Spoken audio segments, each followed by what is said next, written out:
Partito da Circe, Ulisse deve superare la prova delle sirene che spingono i naviganti a sfracellarsi sulle rocce. Tappate con cera le orecchie dei compagni e fattosi legare all'albero della nave, Ulisse può ascoltare impunemente il canto delle sirene. All'isola del Sole li attende l'ultima prova. Mentre una lunga bonaccia impedisce loro di salpare, Ulisse fa promettere solennemente ai suoi uomini che non toccheranno le vacche del Sole. Ma la fame ha la meglio sulla prudenza e i compagni di Ulisse li disubbidiscono. La vendetta del dio non si fa aspettare. Un'orrenda tempesta avvolge la nave e la trascina sul fondo dell'abisso. Solo Ulisse si salva, naufragando all'isola di Calipso. Ulisse ha finito il suo racconto. Una nave sarà pronta domani all'alba per te, Ulisse. Dopo 20 anni, Ulisse approda alla sua isola. È solo e ignora in quale condizioni troverà la sua casa e la sua famiglia. Incontra per prima Atena sotto le spoglie di una pastorella.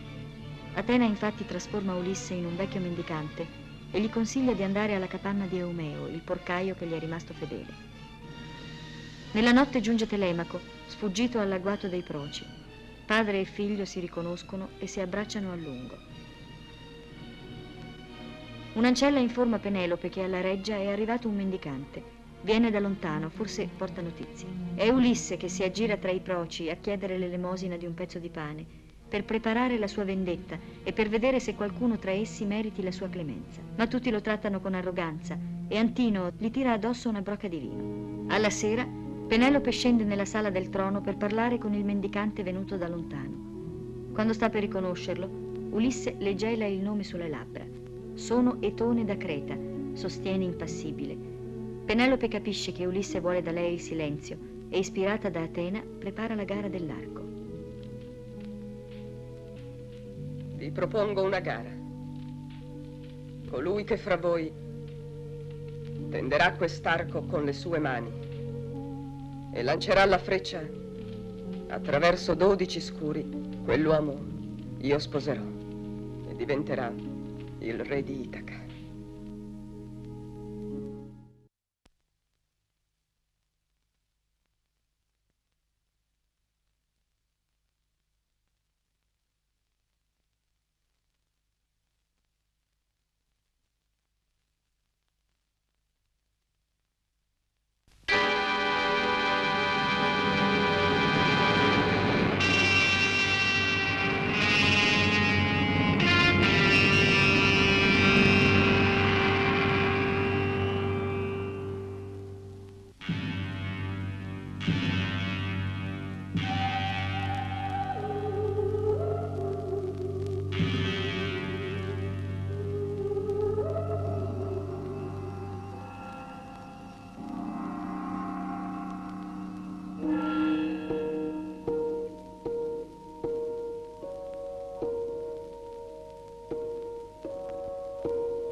Uno dopo l'altro, da sinistra a destra, da dove si versa il vino.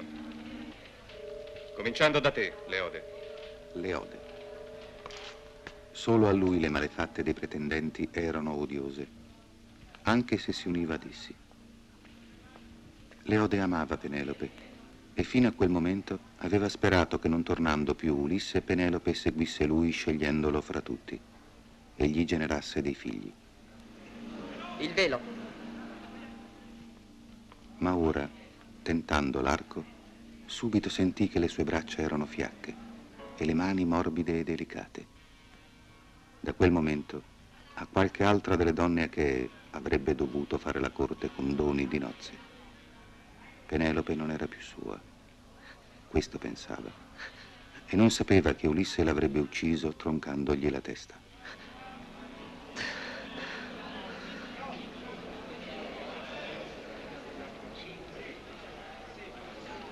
Quanti giovani feriranno il cuore quest'arco? Meglio morire quando si è fallito lo scopo di una vita. Meglio morire.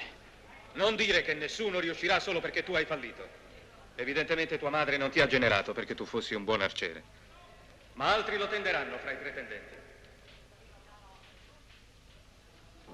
A te, ora.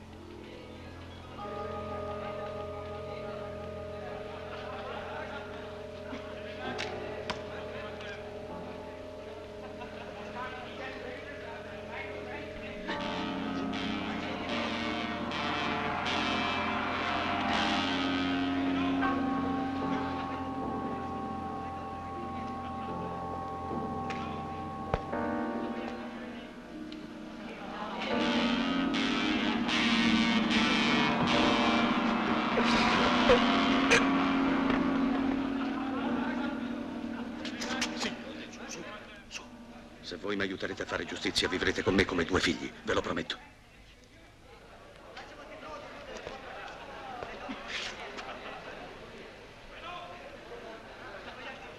Dì alle serve di restare nelle stanze, qualunque cosa sentano. E poi tu e Umeo, e anche tu, sbarrate la porta della sala. Non deve sfuggirci nessuno. Via!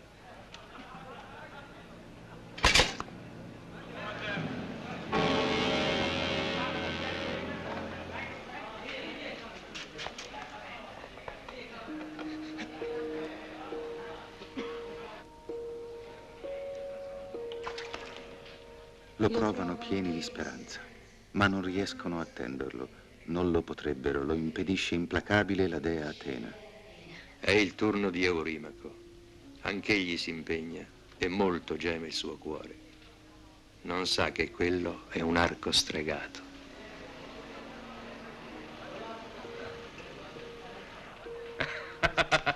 Hai perso la speranza del premio nuziale, Eurimaco. Io l'ho persa, ma vediamo tu che cosa sai fare. E comunque ci sono altre donne nel mondo. Amici, domani è la festa di Apollo Arciere.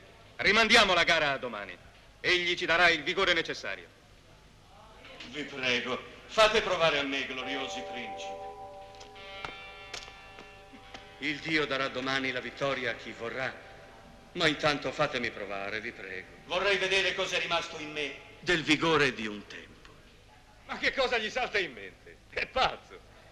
Sei un pazzo, vecchio. Non ci riuscirai mai. Ma se anche ci riuscissi, sta attento a te. Non sperare di lasciare Itaca vivo. Perché lo minacci, Antino? Di che cosa hai paura? Temi che l'ospite straniero vinca la prova e mi sposi? Non è possibile, Penelope. Allora perché non farlo provare? Perché? Domandi perché. Pensa a quello che direbbe la gente se un mendicante dovesse vincere una simile gara. Riuscire dove i principi hanno fallito. Eumeo, porta l'arco all'ospite. I principi riprenderanno la gara domani. Fino a domani, io comando in questa casa.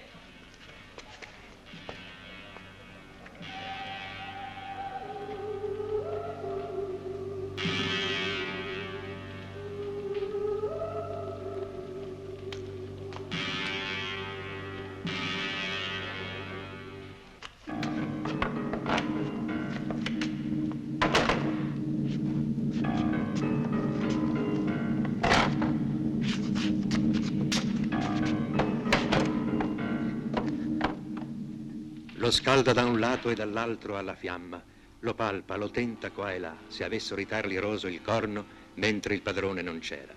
Certo costui era un esperto, o forse possiede archi nel suo paese, e dico a voi, giovani alteri, che lo disprezzate. Oh, se potessi incontrare tanta fortuna, quanto è vero che riuscirà nella prova.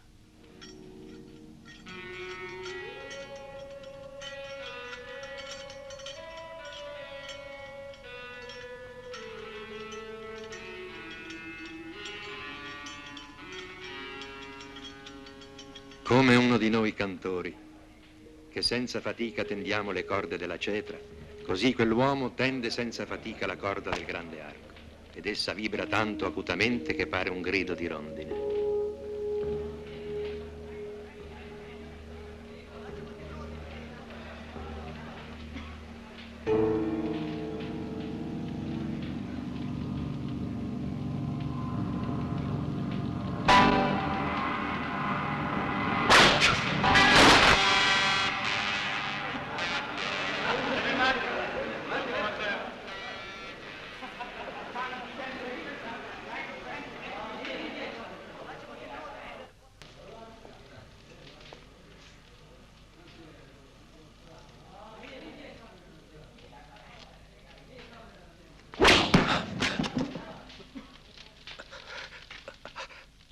Zitto!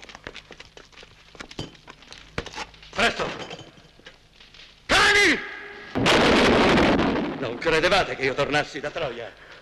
Volevate rubarmi la moglie e il regno, assassinarmi il figlio senza tenere né ira di dei né sdegno di uomini.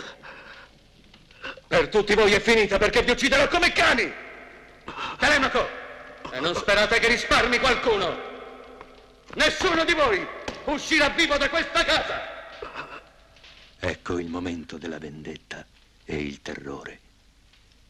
Come vitelli spaventati, essi ora cercheranno con lo sguardo dove poter sfuggire alla morte. Ma il recinto è chiuso e anch'io ho paura.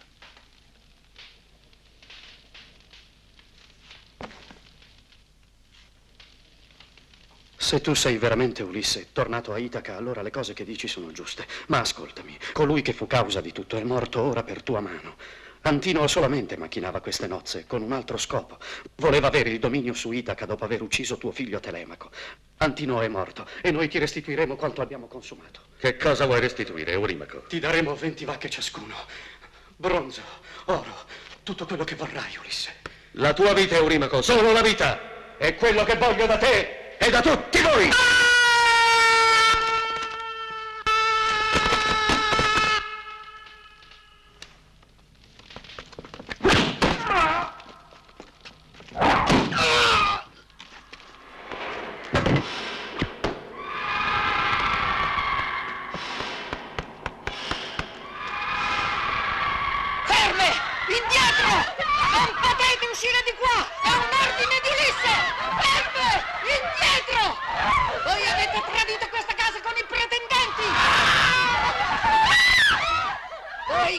Senza pudore non sfuggirete alla vendetta del re! Non potete salvarvi!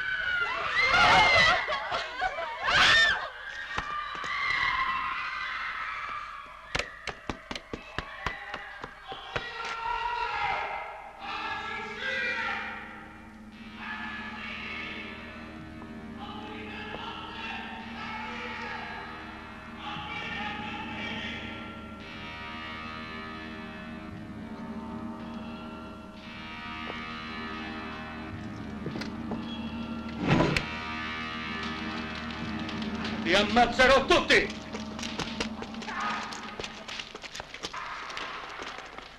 Venite fuori! Fuori!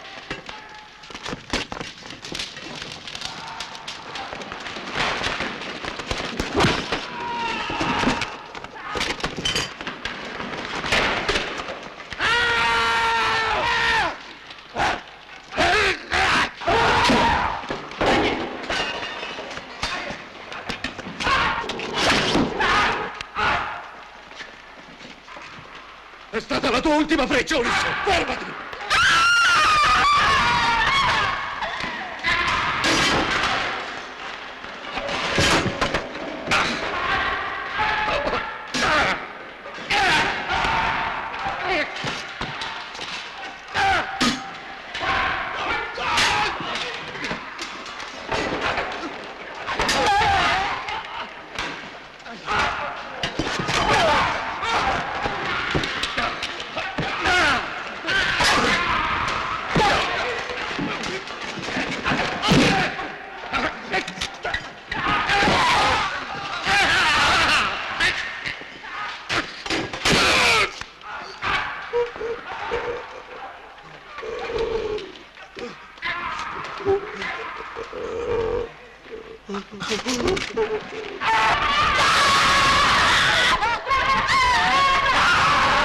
Piangete.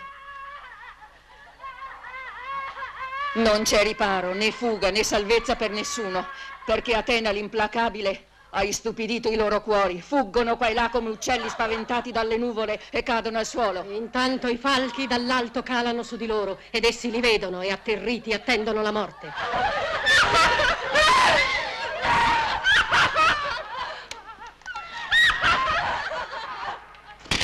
Silenzio! Quelli laggiù!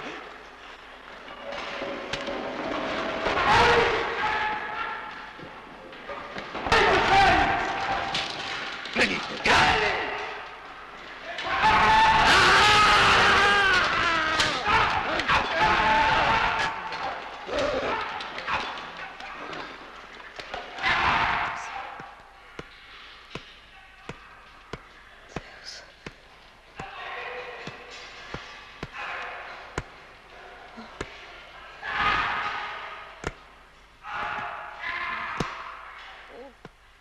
Come donna che piange lo sposo morente e gli si abbandona sopra e alto singhiozza, a lei il cuore si scioglie nel petto e Ulisse si ferma. Troppo grande è l'impresa.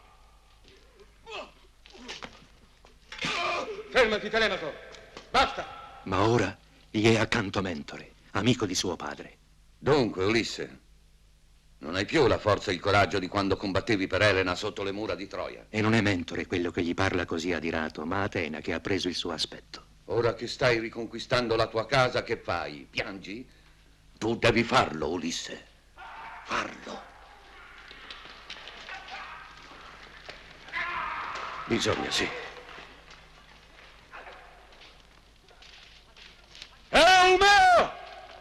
Filazio! Tirateli fuori! Finiamoli!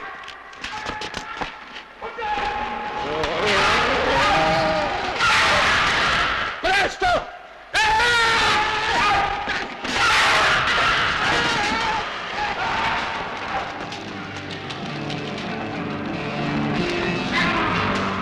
Quante volte il cielo vi aveva ammonito a onorare la fedeltà e la devozione degli uomini, a rispettare la loro speranza.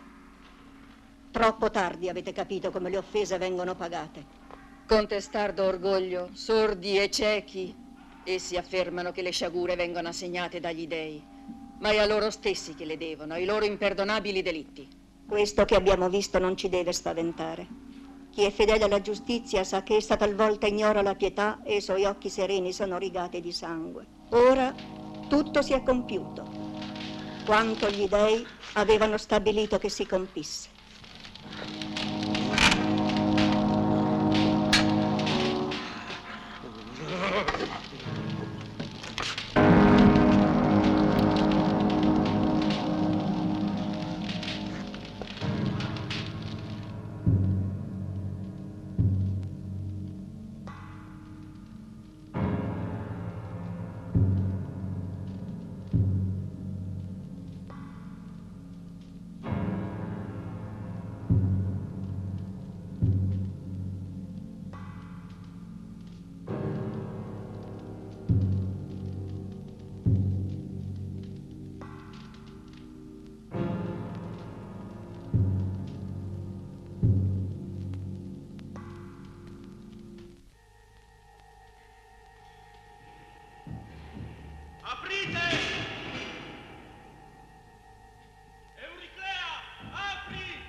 Ulisse cercava in giro se qualcuno fosse ancora vivo, ma tutti li vide fra il sangue giacere, riversi come pesci che i pescatori hanno tratto sulla spiaggia fuori dal grigio mare.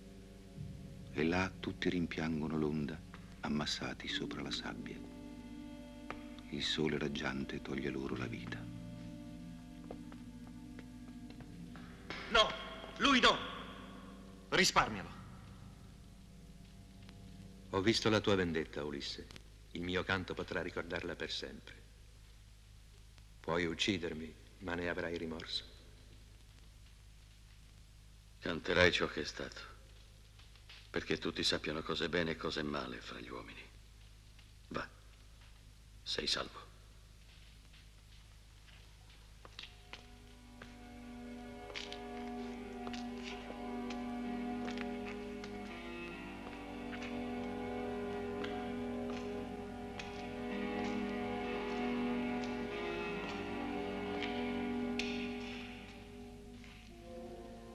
Telemaco, quello che ti dissi è avvenuto.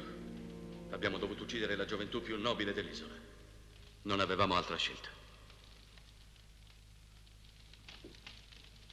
Ciascuno di questi sventurati è padre e fratelli che dovremo affrontare. Ma non adesso. Bisogna guadagnare tempo. Sono troppo stanco per affrontare l'ira dei parenti.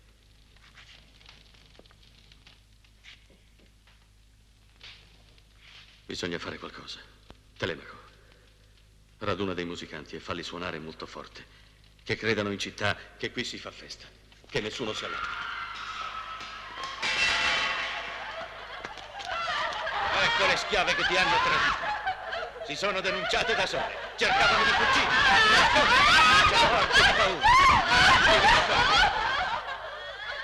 Ferme! Euriclea dice che solo queste 12 si erano alleate coi pretendenti. Per reggerete, per vanità di femmine. Ma dobbiamo dare un esempio alle altre. A terra, giù! Ulisse, vuoi vederle morire?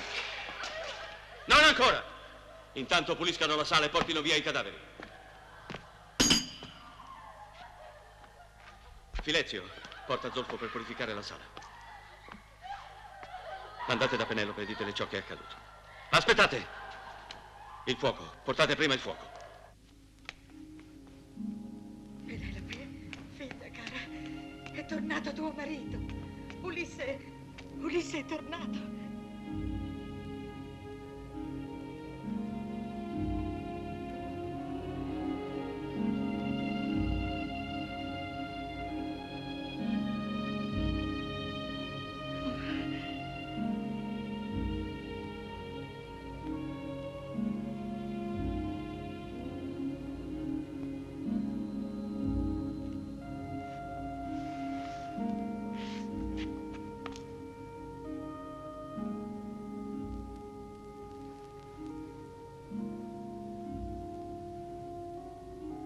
Non hai sentito, Penelope? Ti ho detto che tuo marito è qui. Ulisse è tornato.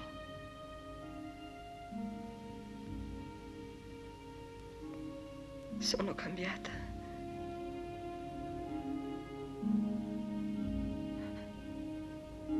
Mi voglio vestire. Aiutami.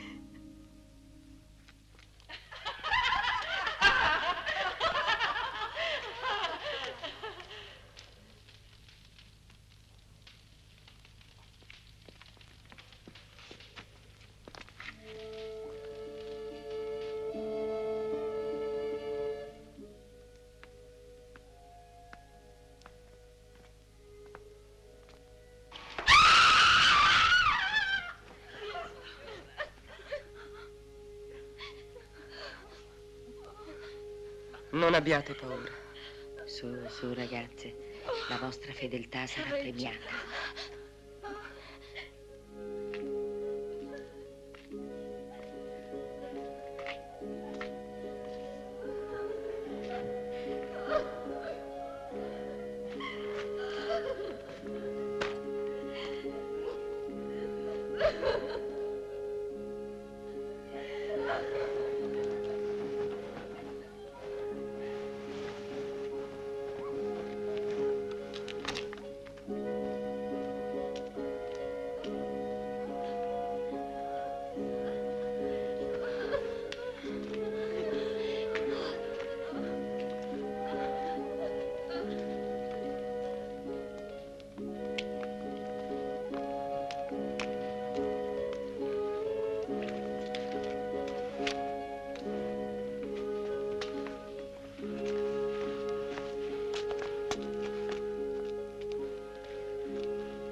Sentite questi suoni? Vedo anche dei fuochi lassù alla reggia. È musica di nozze. Forse la regina ha scelto lo sposo. Non ha saputo aspettare che Ulisse tornasse.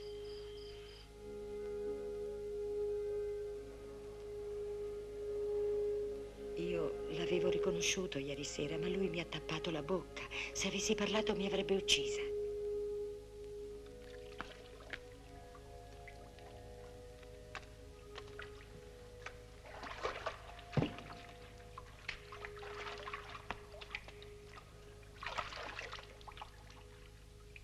È un vero uomo.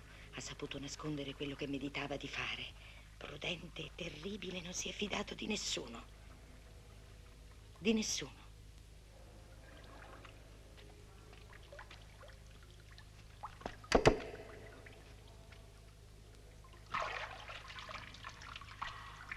come colui che dopo una notte popolata di incubi si sveglia in un mattino sereno e molto presto dimentica.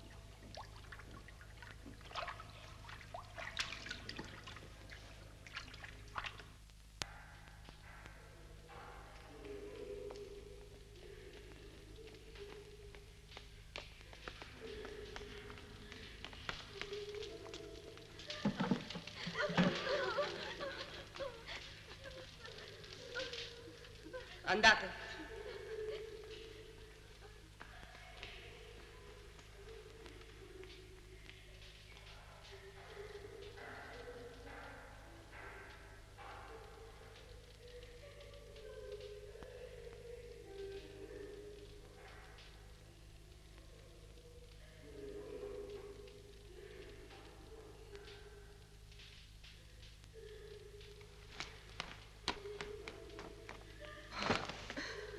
Sei salvo.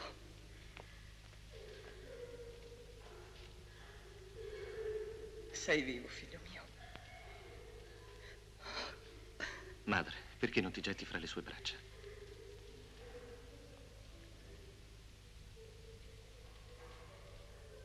Tra le braccia di uno sconosciuto. Uno sconosciuto? Perché dici questo, madre? Non conosco quest'uomo. Figlio, ieri costui era un altro. Un mendicante. Ma io ho creduto. Io ho creduto di riconoscerlo. Ho pensato che fosse Ulisse. Ma lui mi ha detto: sono Etone da Creta. Io vedevo lì davanti a me l'uomo che ho atteso 20 anni. E lui mentiva, come se non avesse fiducia in me, come se avessi potuto tradirlo. Io che sono sua moglie. Perché? Perché? Non gliel'ho chiesto. Ho taciuto. Ho taciuto anche con te. La moglie di Ulisse ha il dovere di essere una donna forte. Ma quale fatica bisogna fare per inghiottire le lacrime di gioia dopo tanti anni di attesa? Che cosa volevi da me? La prova che non sono cambiata? L'hai avuta. Ma adesso sono io che voglio una prova. E la prova che voglio è qualcosa che appartiene solamente a lui e a me. Mi dimostri che non è cambiato neanche lui. Mi dimostri che ricorda quei pochi anni di felicità passati insieme, quando Ulisse non avrebbe dubitato della mia capacità di stare al suo fianco. Fammi preparare un letto, ti prego. Ti prego, sono molto stanco, regina. Il mio letto. Preparate il letto di Ulisse e portatelo qui. Quel letto non si può muovere, Penelope. Tutti sanno che è stato scavato dentro un ulivo. Ma neanche tu, Telemaco, sai perché e quello che significa per noi. Quell'ulivo è sempre stato caro a tua madre fin da quando era fanciulla. Proprio lei volle che fra i suoi rami io costruissi il nostro letto nuziale. E io ci murai intorno alla nostra stanza, ci feci il tetto e le porte. E tutta la casa gli crebbe intorno. Allora eravamo giovani.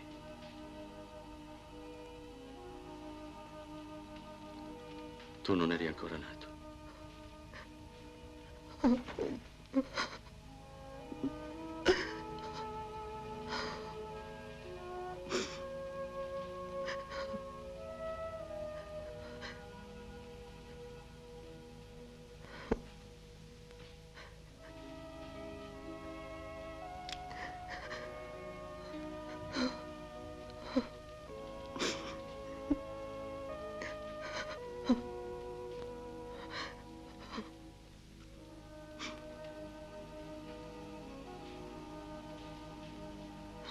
come bramata la terra ai naufraghi appare, a cui Poseidone la ben fatta nave nel mare ha spezzato, travolta dal vento e dalle grandi onde, così bramato era per lei lo sposo a guardarlo. Dal collo non gli staccava le candide braccia.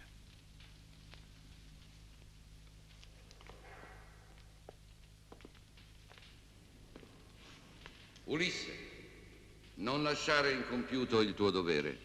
C'è un'altra persona che ti ha aspettato tutti questi anni, tuo padre. Vai da lui. Si è ritirato nel vecchio podere tra i servi e non è più venuto a palazzo. Vaci ora. Approfitta dell'ora notturna, prima che i parenti richiedano i loro morti.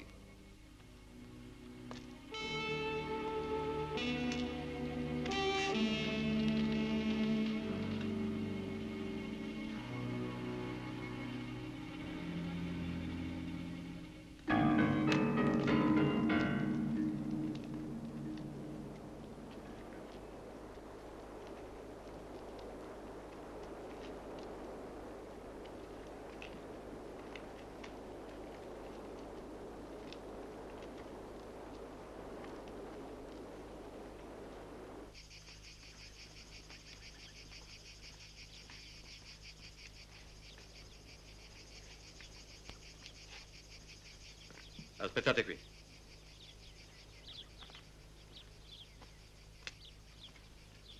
Tuo padre si è fatto vecchio e triste a forza di aspettarti. Non voleva più scendere in città. Restava nei campi coi servi. Ora vive come un uomo selvatico. Si corica accanto al fuoco d'inverno ed estate su un mucchio di foglie. Dove la notte lo trova, lì si stende e sospira, afflitto per te. Venite.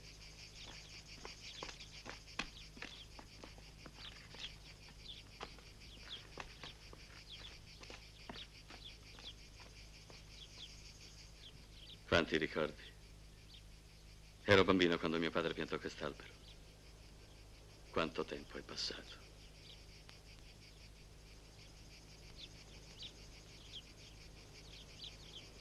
Già.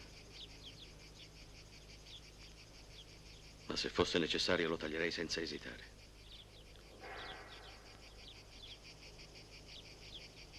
Signore, qui non c'è nessuno. Lo so io dov'è.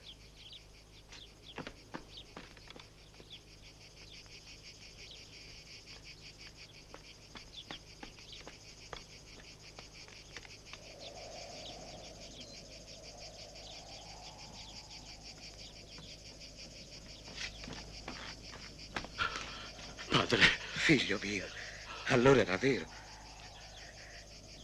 Alzati, No, alzati. no. Figlio mio, sei tornato finalmente.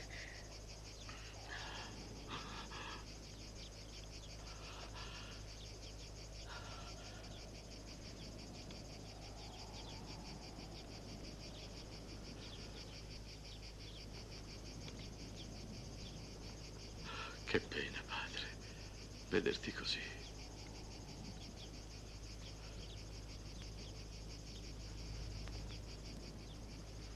Sono stato re e l'unico privilegio che mi è piaciuto conservare è questo di non pungermi le dita con gli spini. Ma anche un altro privilegio ho conservato. Guarda. È ancora un buon brunzo, comunque l'unico che avevamo. Ci è stato molto utile per liberare i nostri campi dalle pietre e poterli coltivare. Credo che dovrai usarla ancora per cose più importanti. Io sono tornato a palazzo e ho ucciso tutti i pretendenti di mia moglie. Tutti. Le potenze dell'eccelso Olimpo esistono se hai potuto farti giustizia, figlio mio.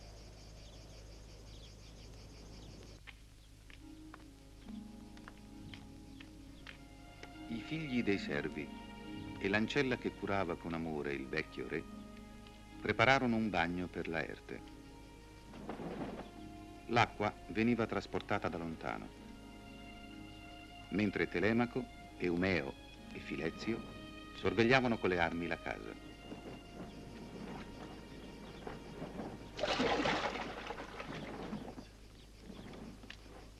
E così ti sei ridotto a vivere qui come un servo. Sì, vivo fra i servi e come loro. Il mio letto è paglia tritata. Il mio cibo è pane e formaggio che io stesso mi procuro con le mie mani lavorando dall'alba al tramonto. Ma non sono un servo. A palazzo lo sarei stato. Sì, so bene a che cosa pensi. Sì, ho abbandonato tutti. Lassù ho lasciato che tua moglie Penelope e tuo figlio ancora bambino si difendessero da soli contro la violenza di coloro che volevano prendere il tuo posto. Ma io non sono più re da molto tempo, figlio mio. Non sono più re, Ulisse, da quando ti lasciai il comando di quest'isola e della casa. Eri ancora un ragazzo, ma eri già molto forte e maturo. Eri astuto come la volpe e amavi il potere, io invece no. Ecco perché ti lasciai il trono, figlio mio. Poco tempo dopo sei partito con l'esercito per Troia. Ti abbiamo aspettato per 10 anni. Il rispetto del popolo confortava e proteggeva tua moglie Penelope. La sua fedeltà proteggeva Telemaco. Passarono molti anni di silenzio. Tua madre morì invocando il tuo ritorno e anche io, come tutti gli altri, ti credetti perduto per sempre. Come avrei potuto trovare la forza di lottare? Mio signore, tutto è pronto perché tuo figlio ti veda come ti ha pensato nei lunghi anni del ritorno. Dolio è stato molto buono con me. Mi ha aiutato a trovare in questa campagna, nel silenzio, quel poco di felicità che gli dei immortali potevano ancora concedermi.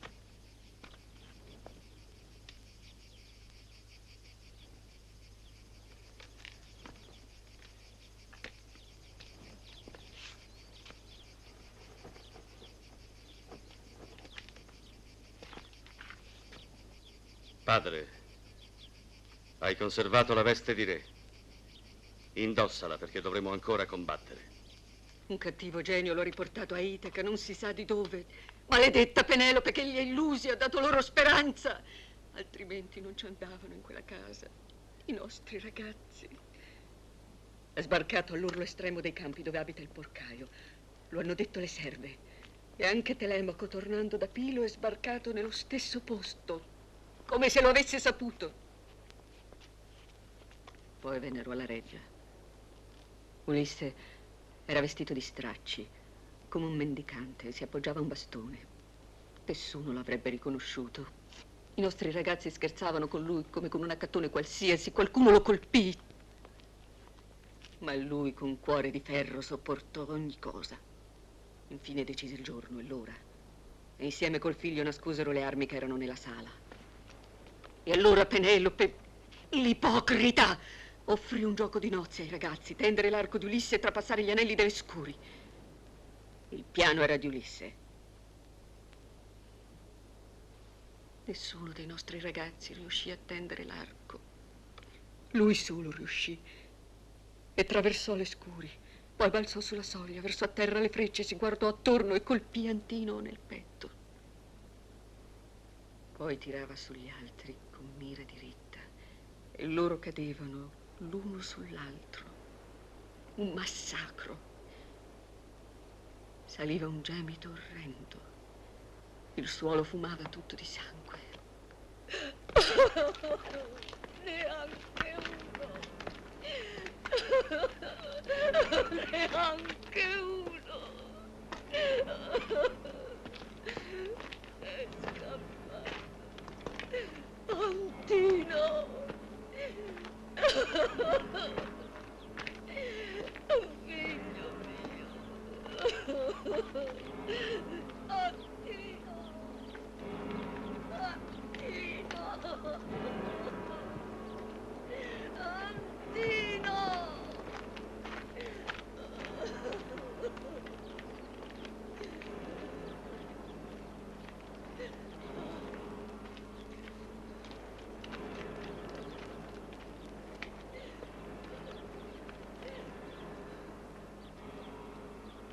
dopo averli onorati, i loro padri e fratelli li vendicheranno. Attino! Attino!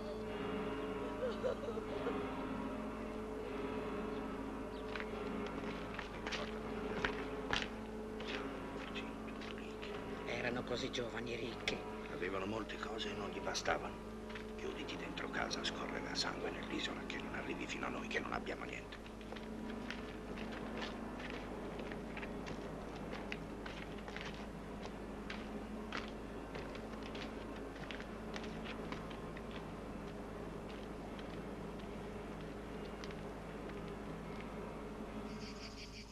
Andiamo, padre, prima che la notizia esca da Itaca e raggiunga le isole qui intorno. I parenti dei morti potrebbero ricevere aiuto da fuori. Meglio affrontarli subito, prima che questo avvenga e possa costarci la vita. Si deciderà oggi chi regnerà su Itaca. Fin dove vuoi spingerla, Ulisse, questa contesa? Figliolo, ascolta, non capirmi male. Io non ho paura, lo sai bene. Grande gioia darebbe a un vecchio come me ritrovare in battaglia il vigore della lontana giovinezza. E quale onore più grande di morire così gloriosamente. Ma tu, ora che hai ottenuto di farti giustizia da solo, quale gioia ne avrai se non agirai con giustizia? Gli dei ti hanno protetto, ma ora intorno a te c'è solo silenzio. Signore, non commettiamo l'ingiustizia, non versiamo altro sangue, noi per primi. Hai vendicato l'onore della tua casa. Adesso spetterebbe a loro di vendicare con le armi i figli e i fratelli che tu e noi abbiamo ucciso. Offri patti leali, signore. Se non saranno accettati, noi combatteremo con te. Aspettiamoli qui, signore, e mostriamo intenzione di pace. Forse un Dio eviterà nuove stragi e anch'essi si piegheranno alla giustezza di ciò che hai fatto e al tuo diritto di re. No. Senza lotta non potrà mai esserci pace. Se non vogliamo essere vinti per sempre.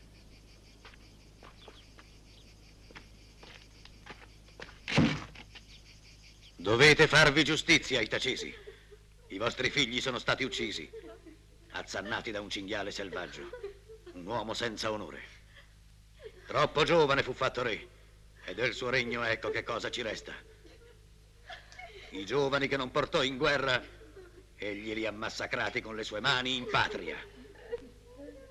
E di 2 generazioni di nobili non c'è più un superstite a Itaca. Lui è tornato, ma i nostri figli no. Dove ha lasciato le navi? Dove ha perduto l'esercito? Riunite i servi che avete. Date loro armi. Spedite messaggi di guerra ai nostri nobili vicini, i cui figli sono stati sgozzati selvaggiamente coi vostri.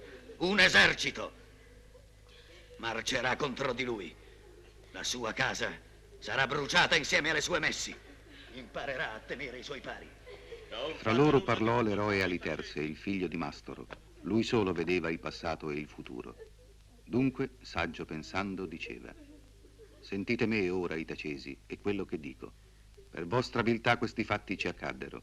Non obbediste a me e a Mentore facendo smettere ai vostri figli le loro follie.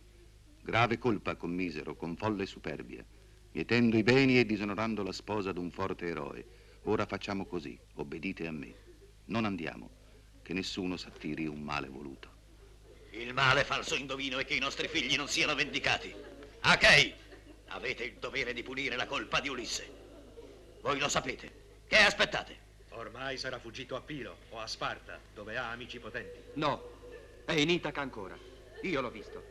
Andava col figlio e 2 servi, prima ancora di giorno, verso i campi, al podere vecchio di famiglia, dove è la casa di suo padre. Se è vero quello che dice, affrontiamolo subito finché è solo. Non perdiamo altro tempo. Questo è un segno degli dei.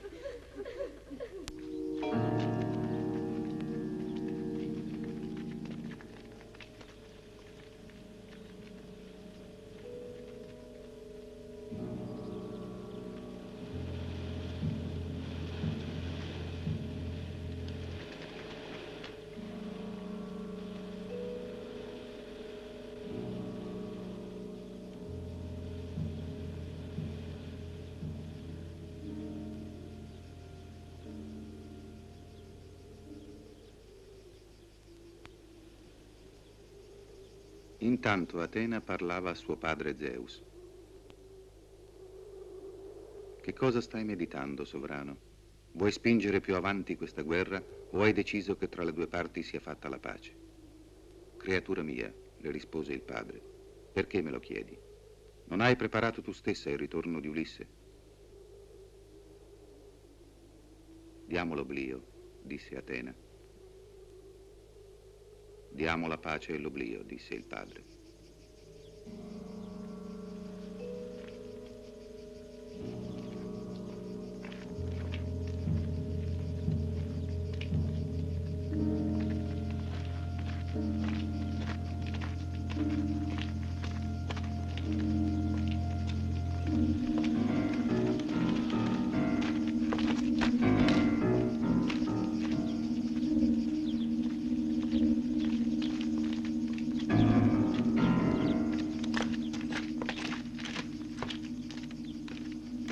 Fermati, Laerte. Altro massacro non serve. Non serve altro sangue.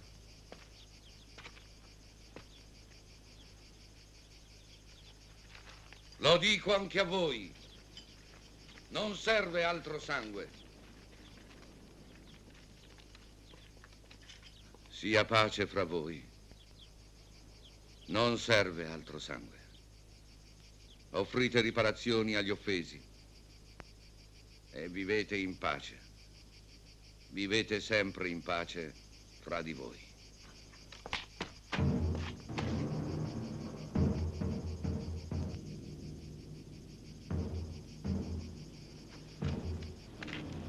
Vivete in pace fra di voi.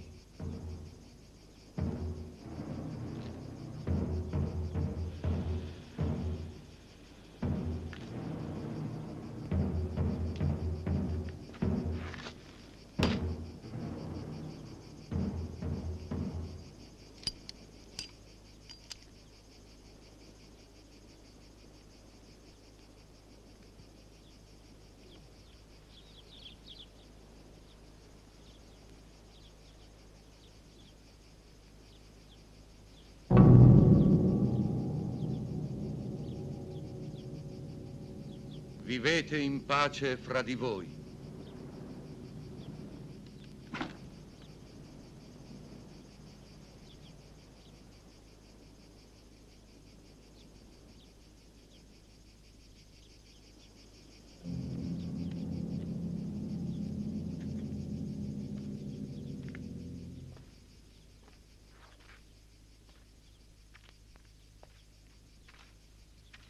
Intanto altro pensò la dea Atena.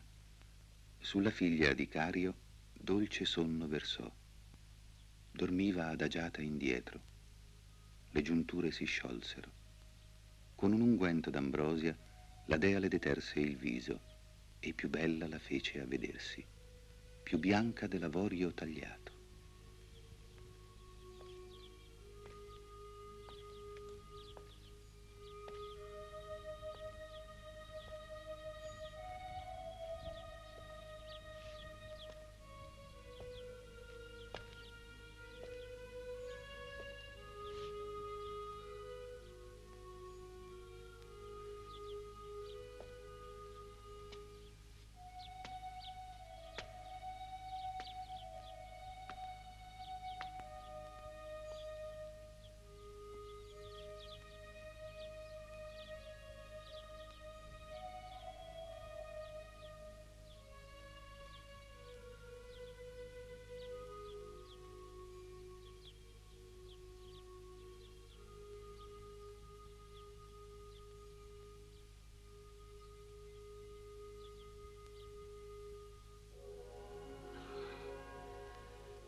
Strano.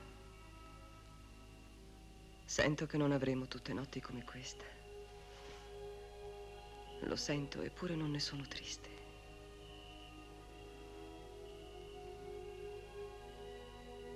Quante notti ho immaginato di parlare con te. Mi rivolgevo agli dei ed essi mi dicevano molte cose difficili da spiegare. Il tuo amore avrebbe dato risposta.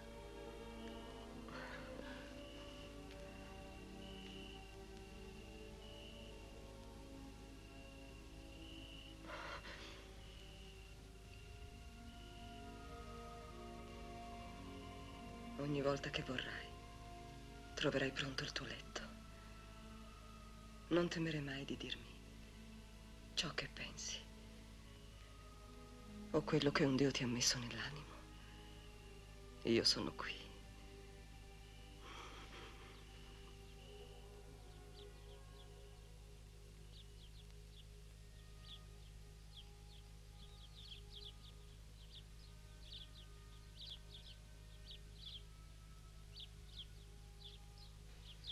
Presto, fra non molto, io dovrò riprendere il mare.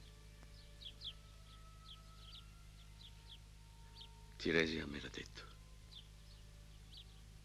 Mi ha detto che non avrò pace finché non troverò una terra dove gli uomini non conoscono il mare, dove non mangiano cibi salati e non conoscono le navi, né la fatica dei remi. Lì la conoscenza viene agli uomini senza che essi si affannino a cercarla. Io allora dovrò piantare un remo nella terra, fare sacrifici a Poseidone sovrano e quindi tornare. La morte mi verrà molto dolce dal mare e mi troverà qua avvinto da serena vecchiezza, circondato da popoli beati. Questo, disse Tiresia, questo dovrà tutto compiersi.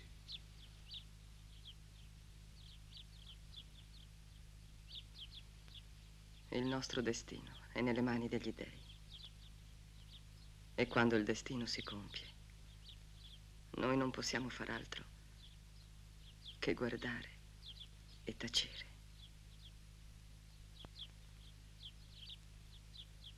Così come partire o tornare, nascere o morire.